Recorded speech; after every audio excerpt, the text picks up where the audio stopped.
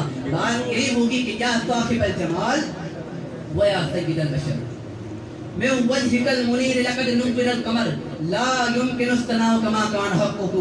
ارے حضور کی شان جیسا اس کا حق ہے ممکن بھی نہیں کہ بیان ہو جائے. لا يمكن استناء كما كان حقه. بعد خدا بزرگ کوئی قصہ مختصر بات یہیں پہ ختم کر دیجئے کہ رب کے بعد کوئی مرتبے والا ہے، کوئی عزت والا ہے، کوئی رفعت والا ہے، کوئی عظمت والا ہے، کوئی اونچائی والا ہے، کوئی بلندی والا ہے تو وہ پیارے مصطفیٰ کی ذات بابر ہے.